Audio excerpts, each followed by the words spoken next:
Hello, fellow teachers. Welcome to Teaching with Power.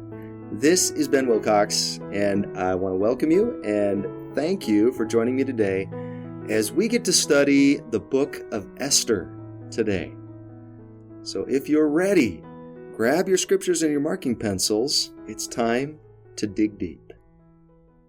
As an icebreaker, I like to bring in one of my old high school yearbooks to class. And if you're teaching teenagers, they always get a kick out of seeing what you looked like when you were their age. The hairstyles and the clothing, and it's kind of a fun attention getter. But even if you aren't teaching the youth, adults might have some fun with that too. But then I ask them a question. When we take pictures of people to help us to remember them, who they are, what part of them do we take a picture of? What best represents them? Do we take a picture of their left elbow? Or the back of their head?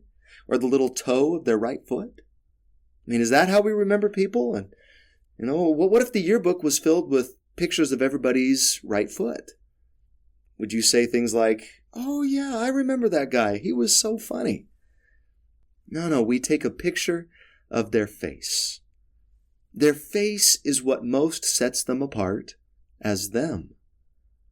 Now, I have to credit John, by the way, for this idea because I really like the way he used this example to teach the youth a certain gospel standard that I feel is often misunderstood.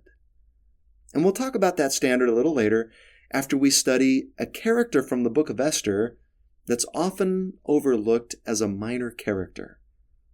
But I think she has a valuable lesson to teach us. And that's the person that was the queen that came before Esther. And what was her name? See if you can find it in Esther chapter 1. Who was she? Vashti. Vashti was King Ahasuerus' first queen, and he was the king of Persia at this time. And we've got to remember that the story of Esther takes place sometime after the destruction of Jerusalem during the Jewish exile. So you have Jewish people living scattered all throughout the ancient world, including here in the capital city of Persia, Susa. Well, this King Ahasuerus is married to this beautiful Persian woman, Vashti, and I believe that she has something to teach us. The question is she a good example or a bad example? So let's read the story and decide which side she falls on. What do you feel is a lesson that her example could teach us? And just to preempt any awkward moments in your class, you could begin by saying that you don't feel that the lesson of the story is that women should obey their husbands no matter what. That's not where we're going with this today.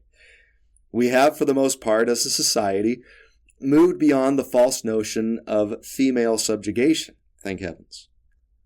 So if that's not it, what can she teach us? Read the story found in Esther 1, verses 1 through 22.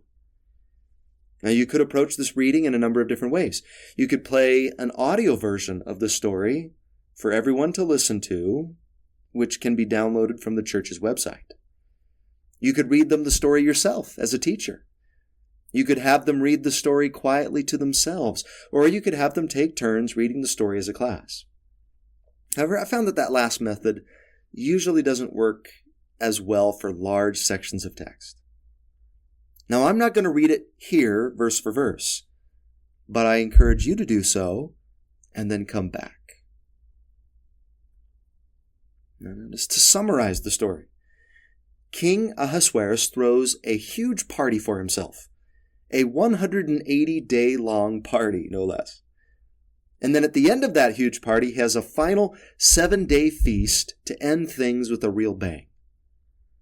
And the story tells us that all the men are feasting in one place and all the women in another. And then in verse 10, it says that when the heart of the king was merry with wine, he commands for Queen Vashti to come in so that he can show everybody how beautiful she is. He's like, "Oh, wow, you guys have got to see my wife. Woo, she's gorgeous. You got to check her out. Go bring her in. And how does Vashti respond to that request? She refuses.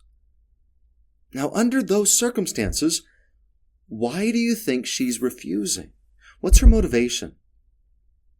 Is it out of a sense of defiance and disrespect for the king? I personally don't think so. And we don't know for sure, but there are some really good indicators that she has a very different reason for not coming.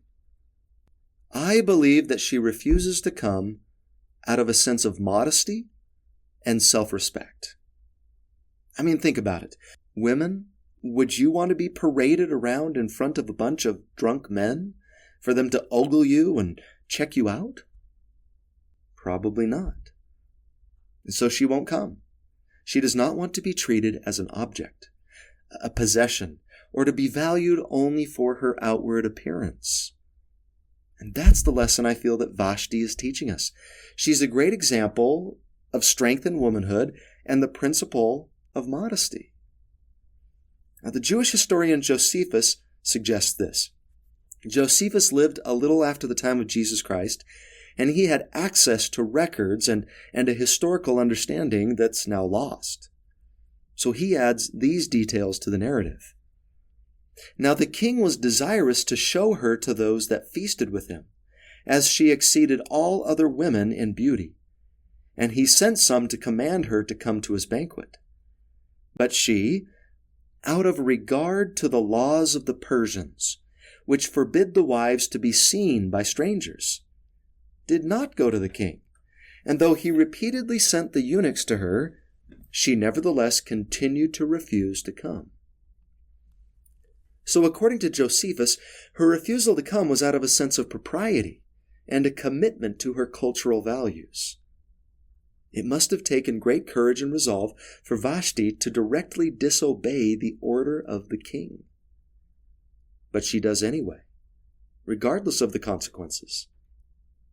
And what were those consequences? In the heat of his anger and under the influence of alcohol and because of peer pressure put on him by his associates and his friends, Ahasuerus is convinced to divorce Vashti to make her a public example, so that, according to his friend's opinion, all the wives of the kingdom shall give to their husbands honor, both to great and small. They're worried that this story is going to get out there, and then all the women of the kingdom are going to start getting ideas and disobeying their husbands' wishes, and we can't have that. So that's what he does. But then Josephus adds some more detail to the story. It appears that after things cool off a bit, Ahasuerus regrets his decision, which shouldn't surprise us.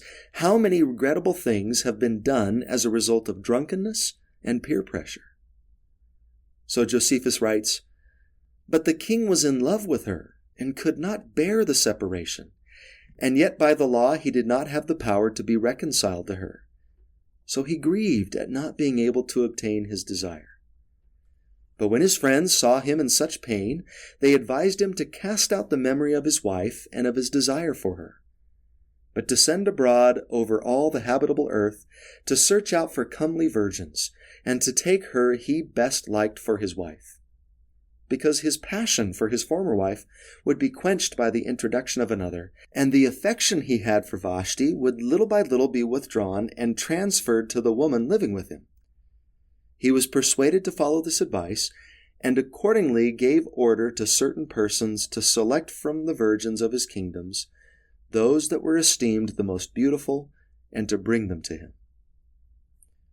So that's what sets up the entire story of Esther. That's how she ends up in the palace and eventually becomes the new queen. But how sad to discover that the king really regretted having divorced his former wife because of a rash decision made under the coercion of his friends. If there was a quick principle that Ahasuerus could teach us here, it might be this: beware the influence of alcohol and peer pressure. They can often cause us to do things that we regret. But back to Vashti. Her resolve in this difficult situation, I feel, makes her a biblical hero. She was a woman who so valued propriety, virtue, and modesty that she refused the orders of the most powerful man in the world at great personal risk. So the truth that she teaches us: choose modesty and dignity over affection and attention. Now that resolve of hers did carry some real social consequences, didn't it? She lost the throne. She lost her marriage. She lost her prestige. But what did she gain or maintain? Something far more valuable: her integrity, her dignity, her virtue. That was more important to her, regardless of the outcome. Well, how can we follow the example of Vashti? We can follow her by also being deeply committed to the principle of modesty. And what is the principle of modesty? I think it's best expressed in the For the Strength of Youth pamphlet. Let me read from that here. Your body is sacred. Respect it and do not defile it in any way. Through your dress and appearance, you can show that you know how precious your body is. You can show that you are a disciple of Jesus Christ and that you love him. Prophets of God have continually counseled his children to dress modestly. When you are well-groomed and modestly dressed, you invite the companionship of the Spirit, and you can be a good influence on others. Your dress and grooming influence the way you and others act. Never lower your standards of dress. Do not use a special occasion as an excuse to be immodest. When you dress immodestly, you send a message that is contrary to your identity as a son or daughter of God. You also send the message that you are using your body to get attention and approval. Now, whenever I teach the principle of modesty, I make sure to tell the young men that this standard applies to them just as much as it does to the young women. Remember our icebreaker. What part of ourselves represents us? Our face. The principle of modesty is breached when we do anything that deliberately draws attention away from us to some other aspect of our appearance. So that's why young women are often counseled to be wary of the way they dress so as not to draw undue attention to their bodies rather than them. And not even their face so much as them as a person, as an individual, as a soul, represented by the unique appearance of their countenance. God does not want his sons and daughters to be valued for external or superficial reasons. And the way we dress is not the only way the principle of modesty can be infringed. The For the Strength of Youth pamphlet adds this line as well. Young men and young women should be neat and clean and avoid being extreme or inappropriately casual in clothing, hairstyle, and behavior. So, extremes are to be avoided. Why? Because extremes draw attention away from who we are and focuses people on some outward aspect of ourselves. Extreme hairstyles, extreme piercings. I think this is why the church discourages tattoos. These are all things that can cause others to concentrate on things other than who we really are on the inside.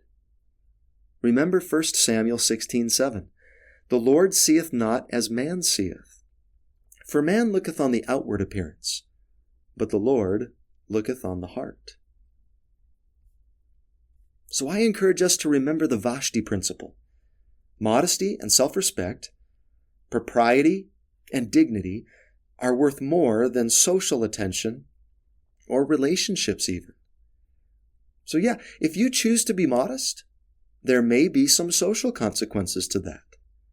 You may not get the notoriety, the recognition, the attention that others get, as superficial as it may be.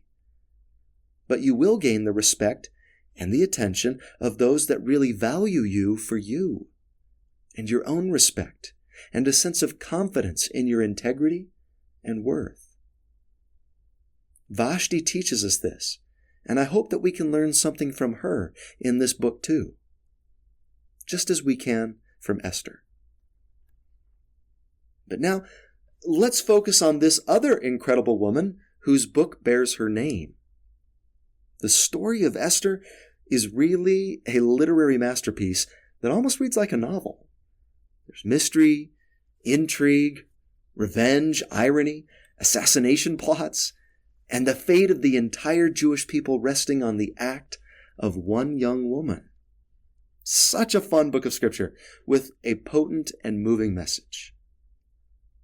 And an icebreaker for the story of Esther would be to just show your class the church-produced movie of the story.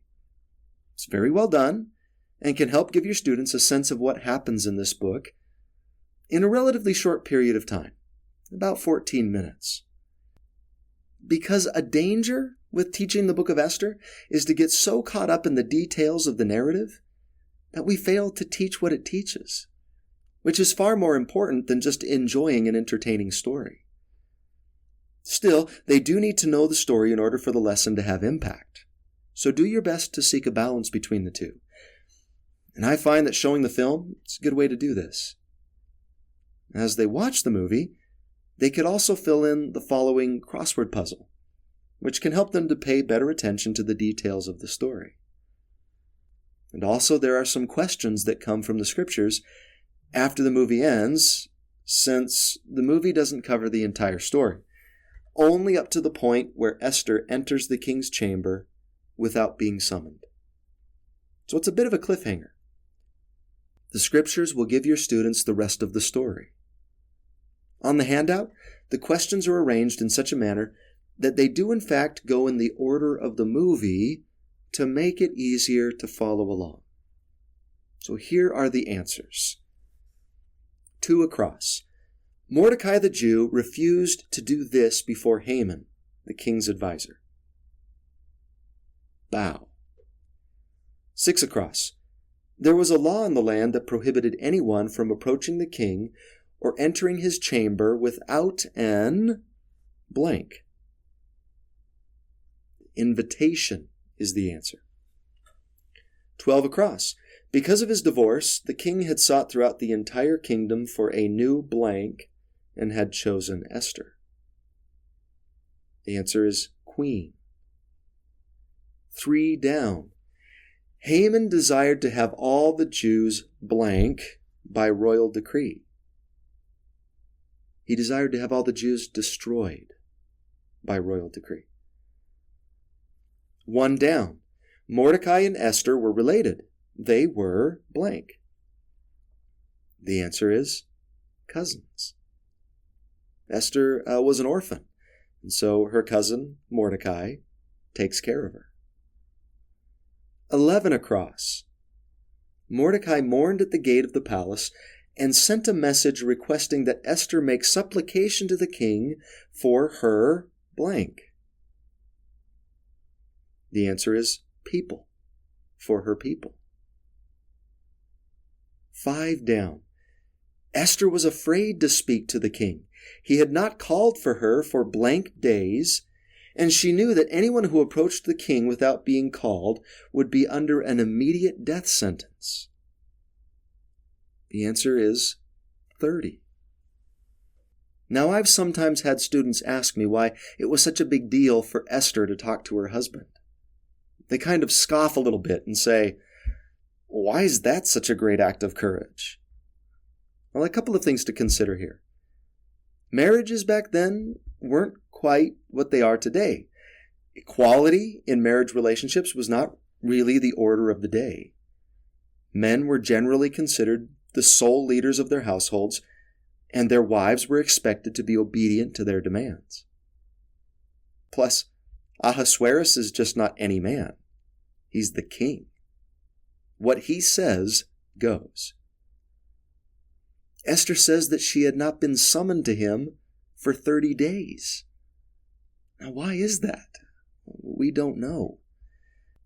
It could be that the relationship was not really a close one to begin with. Esther was maybe more of a figurehead. Or some have suggested that perhaps they were at odds with each other at the time. Or perhaps Ahasuerus was a bit of an intimidating man, or easily upset. I mean, who knows? But there is something else to consider. Is there any precedent in the story that would justify Esther's concern for doing something that he didn't command. Yeah, remember Vashti? We've already seen what he's willing to do to a queen that doesn't obey his wishes. He divorces and deposes her for not coming when he had called. And that's not a far cry from what's happening here. The only difference is that she is coming to him when she hasn't been called, interrupting him. Also, there's another part of the story, not depicted in the movie, where there's an assassination plot on the life of the king. Now, it's foiled by Mordecai, which eventually leads to his promotion in the kingdom. But that's just a good indicator that these are dangerous times. The rules put in place for the safety of the king were no frivolous matter. Also, her request is to go in and ask the king to change a royal decree. Some might have looked at that as rather presumptuous for a newly chosen queen to come in and suggest political moves and policy changes to the king. And the fact that she is so concerned and so worried must be taken as an indicator that she truly feels that her life is in danger in this situation. It was certainly a bold and courageous move for Esther to come into the king under those circumstances. Let's keep that in mind as we study the story. All right, back to the crossword puzzle. 8 across. A person could only be saved if the king held out his golden blank to pardon them.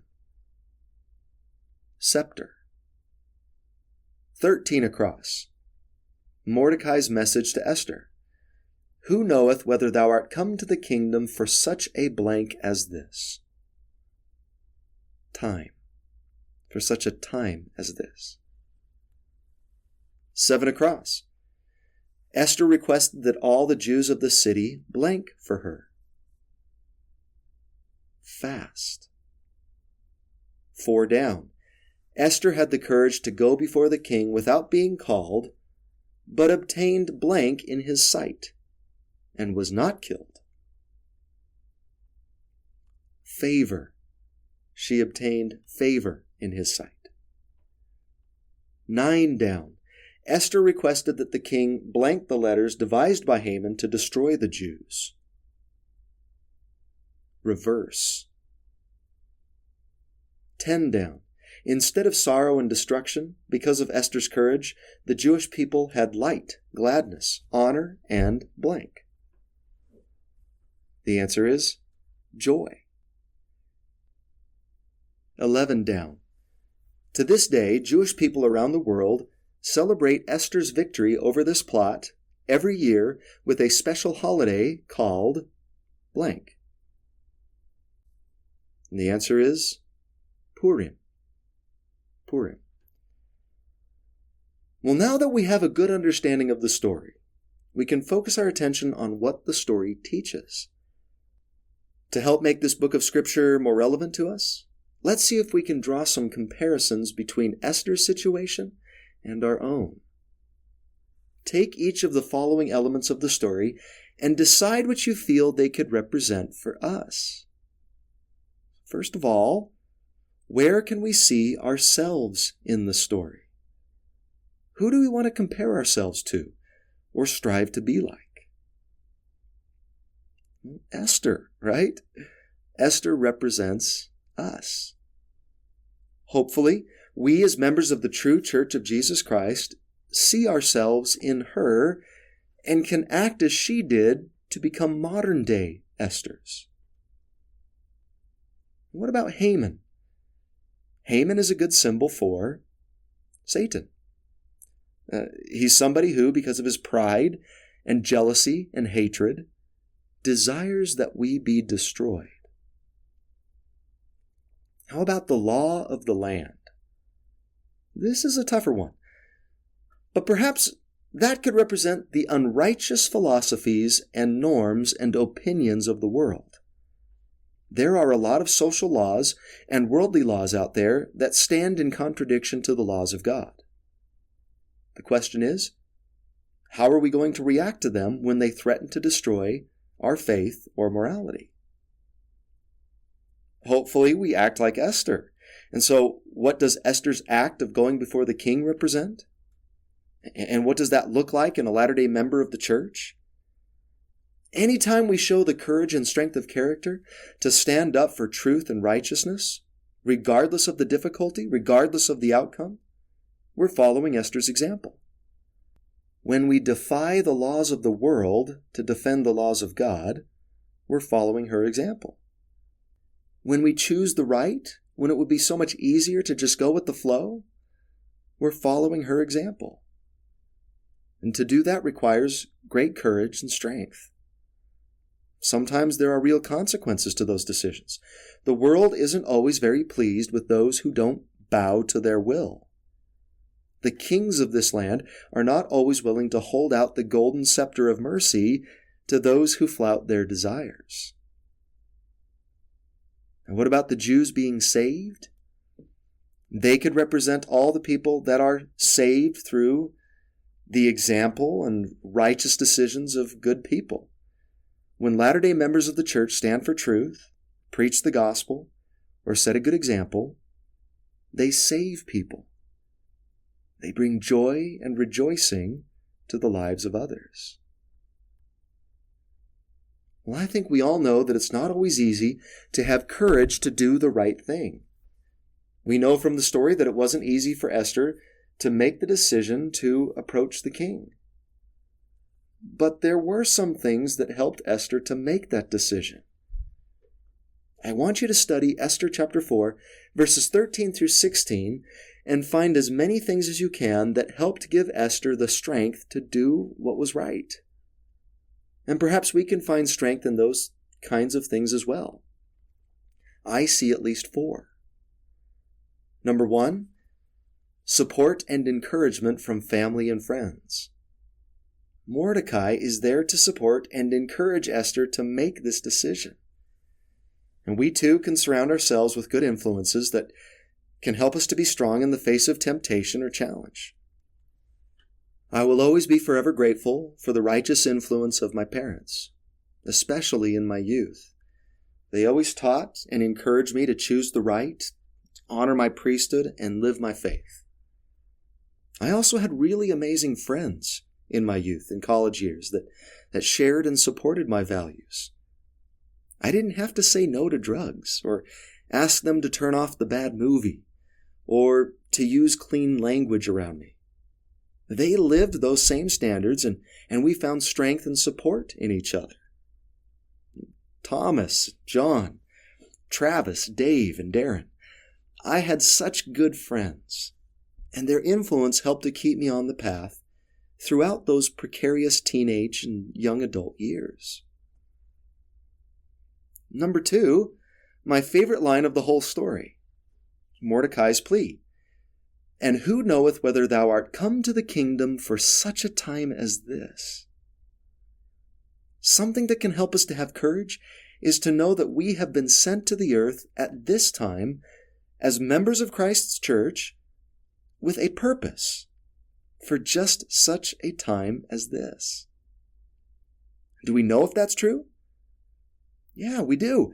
How many times have we been told that we have been held in reserve for the last days because of our strength and valiance in the pre-mortal world? Here are just a few examples from Ezra Taft Benson. For nearly 6,000 years, God has held you in reserve to make your appearance in the final days before the second coming of the Lord. Some individuals will fall away, but the kingdom of God will remain intact to welcome the return of its head, even Jesus Christ. While our generation will be comparable in wickedness to the days of Noah, when the Lord cleansed the earth by flood, there is a major difference this time. It is that God has saved for the final inning some of his strongest children, who will help bear off the kingdom triumphantly. That is where you come in, for you are the generation that must be prepared to meet your God. From Gordon B. Hinckley. Truly, my dear young friends, you are a chosen generation. I hope you will never forget it. I hope there will grow in your hearts an overpowering sense of gratitude to God, who has made it possible for you to come upon the earth in this marvelous season of the world's history. From Thomas S. Monson. Although there have always been challenges in the world, many of those which you face are unique to this time. But you are some of our Heavenly Father's strongest children, and He has saved you to come to the earth for such a time as this. With His help, you will have the courage to face whatever comes. Though the world may at times appear dark, you have the light of the gospel, which will be as a beacon to guide your way. And President Russell M. Nelson. My dear extraordinary youth, you were sent to earth at this precise time, the most crucial time in the history of the world, to help gather Israel. There is nothing happening on this earth right now that is more important than that. There is nothing of greater consequence, absolutely nothing. My beloved younger brothers and sisters, you are among the best the world has ever sent to this world. You have the capacity to be smarter and wiser and have more impact on the world than any previous generation. You are the hope of Israel, children of the promised day. And you'll notice there that I've shared some quotes from prophets who are long since gone. It's not just the teenagers or the young people of today that this distinction belongs to. It belongs to all the adults of this time as well, to all faithful members of the church. The prophets have been telling us things like this for decades. We are all a part of the chosen generation, the generation of the latter days. We've been held in reserve for such a time as this. The Lord needs us to show strength and courage in the face of difficulty. Another place we can go to see our foreordained potential and power is our patriarchal blessings. They reveal that our Father in heaven really does have a specific and personal plan and purpose for us in this life. That we weren't sent to this earth randomly. We've been sent to accomplish certain things and fulfill certain aims, to influence others in a specific way, to live our lives as examples, to be the salt of the earth, and to let our light so shine before others. So it's not who knoweth whether we are come to the kingdom for such a time as this, but we know that we are come to the kingdom for such a time as this. A third thing, fasting. Esther has all the people and her maidens, those around her, fast for her. Fasting is a powerful way to find strength to do what's right. If you're feeling weak, if you're feeling you don't have the strength to resist temptation, if you're feeling that you just don't have the courage to stand up to your peers, fast. And though fasting may make our bodies feel weak for a time, it makes our spirits feel stronger. It's because we're subjugating our physical desires for a spiritual strength. And you can ask those around you that love you to fast for you as well. There is great strength that comes from this practice. God has provided us this simple way of showing Him our level of desire to receive His help. And I've found in my experience that it really does make a difference. Number 4, she has an if I perish, I perish kind of attitude. And that's my second favorite line from the story of Esther. Choosing the right does not guarantee that the world will react positively to it. God will always reward righteous behavior, but the world may not. So we sometimes have to adopt an Esther-like attitude. The attitude of, oh well, whatever happens will happen, but I'm going to choose the right. And if some negative terrestrial consequence comes because of it, so be it. And so we say things like, I will take this test honestly without cheating, and if I fail, I fail. Or, I will not swear or drink or dress immodestly or watch inappropriate media, and if I'm not very popular with my peers, then I'm not very popular with my peers. I will go and serve a mission for the Lord. And if I lose my scholarship, then I lose my scholarship. I will obey the law of chastity. And if I lose that relationship because of it, then I lose that relationship. Can you come up with a statement like that on your own? Each of these four things can help us to become latter-day Esthers in our own right, and to do the right thing even when the obstacles are many and the stakes are high. So the truth here, I might word it like this. If I have the courage to choose the right, God can bless me with the strength to do difficult things, and I can bless the lives of many. To liken the Scriptures, when have you, or someone you know, stepped out in faith like Esther did? And what happened? Well, there are many forces arrayed against truth and righteousness in our modern world. Latter-day disciples of Christ face evils even more dangerous and wicked than Haman of Esther's day. These forces seek our spiritual destruction and even our physical destruction at times. In light of this danger, the Lord has foreordained, called, and sent forth modern Esthers to come to the earth for such a time as this. You, us, all members of the Church of Jesus Christ in the latter days. He has sent us to save the principles of goodness, faith, virtue, and truth. He sent us to instill hope in others through our courage and our examples. As modern-day Esthers, we've got to realize that we will have to believe and do things that will often go against the very customs and conventions of our day. We may face ridicule. Our views and beliefs and lifestyles may not be popular. But with that courage and strength, who knows how many countless souls will be saved.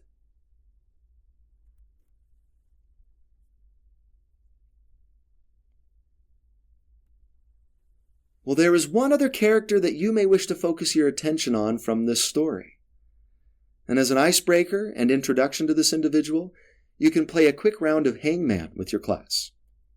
And I know, you might be saying, oh, come on, Brother Wilcox, isn't that the most cliché, overused Sunday school activity of all time? Yeah, but there's a reason why I choose that particular activity for this part of the lesson. Our word is only 5 letters long. What is it? The word is Haman. Haman, the villain in the book of Esther, who sought to destroy not only his archenemy Mordecai, but all of the Jewish people of the empire. And what happens to Haman in the end? He's hanged. He ends up dying on the very gallows that he had erected to hang Mordecai. So do you see why I chose that as the icebreaker? It's kind of fitting for the story, isn't it? But there's one particular life lesson that I want to briefly share with you when it comes to Haman. What was it that he did that led to this whole challenging situation in the first place? I feel he embodies a very dangerous attitude and mindset that people might adopt in life. I want you to see if you can figure out what it is. This attitude is exhibited throughout the story, but it's most clearly seen in Esther chapter 5, verses 9 through 12. Then went Haman forth that day, joyful and with a glad heart. But when Haman saw Mordecai in the king's gate, that he stood not up, nor moved for him, he was full of indignation against Mordecai. Nevertheless, Haman refrained himself, and when he came home, he sent and called for his friends, and Zeresh his wife. And Haman told them of the glory of his riches, and the multitude of his children, and all the things wherein the king had promoted him, and how he had advanced above the princes and servants of the king. Haman said, moreover, Yea, Esther the queen did let no man come in with the king unto the banquet that she had prepared, but myself. And tomorrow I am invited unto her also with the king. Yet all this availeth me nothing, so long as I see Mordecai the Jew sitting at the king's gate. Did you catch the problem? Haman has so much going for him, doesn't he? He's in a position of great power and influence in the kingdom. He's basically the king's right-hand man. He's got great riches. He's married. He has a large family, lots of children. He's got a pretty darn good life. But he lets one small negative thing sour everything else in his life. This one little gnat of a problem begins to be the only thing he thinks about. All the great blessings in his life availed him nothing as long as Mordecai was there. This is what we would call making a mountain out of a molehill. So there's this one guy that doesn't bow to you. So what? Enjoy your life. Focus on the good. Be grateful for your blessings, Haman. Forget the rest. But he doesn't. And sadly for him, it's that obsession with Mordecai's refusal to bow that is going to prove his undoing. It's because of that he plots to have all the Jews killed, which is going to require Esther to stand up for her people, which will be the catalyst for Haman's guilt to be revealed, which will cause the king to have him hanged. Do we ever do the same kind of thing? Do we make Haman's mistake? Do we allow the negative things in our lives become the focus of all our attention and allow those things to make us miserable? Are we pessimists, cynics, critics, or glass half empty kinds of people? Are we always looking for what's wrong in ourselves, what's wrong in others, what's wrong in our lives, what's wrong in the world, rather than all that is right?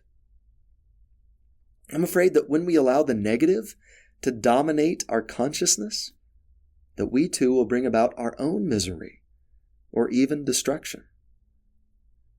Somebody who really made this point well and always impressed me as a quintessential model of optimism was President Gordon B. Hinckley. And he once shared the following. Love this. It's a little extensive, but it's worth a read. He said, "Recently I spent the better part of a week in Washington, D.C., living in a hotel room. Each morning I watched the early news on television and then read the morning paper while eating breakfast. The amount of venom that spewed from the mouths and pens of the commentators was unbelievable. They were aflame with indignation. In all that week of morning watching and reading, I never heard nor read among the commentators and editorialists a single paragraph of positive thought.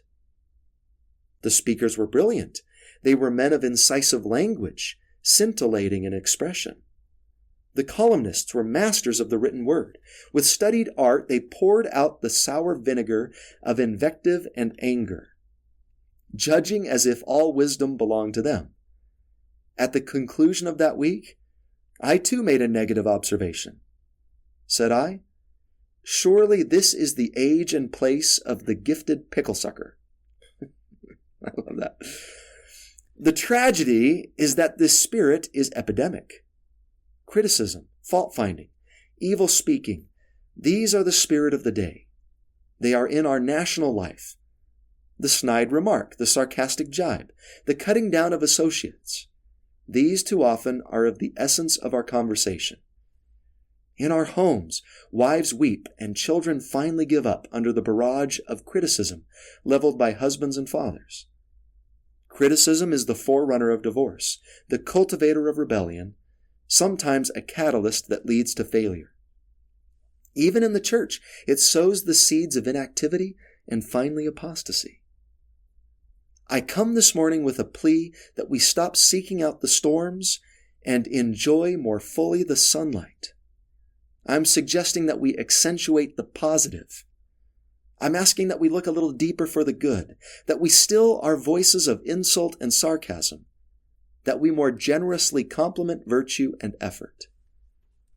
What I am suggesting and asking is that we turn from the negativism that so permeates our society and look for the remarkable good in the land and the times in which we live.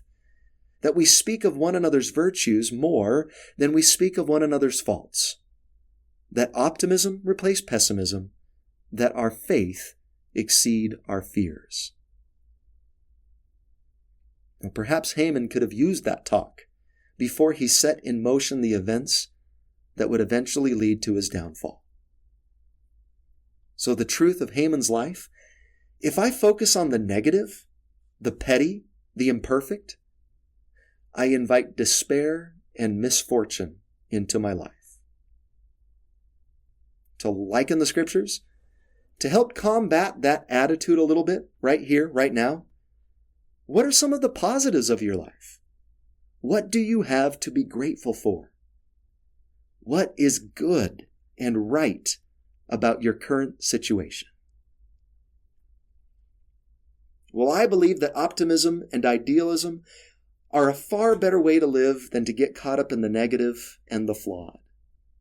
We've got so much to be grateful for in this world, in this life, in this church, regardless of the problems and the difficulties we might face. Let's not make mountains out of molehills. For all intents and purposes, let's strive to be optimistic, happy people. Men are that they might have joy. Don't diminish or throw out all of the good of your life because of the bad. Don't sabotage your own life like Haman did. Accentuate the positive.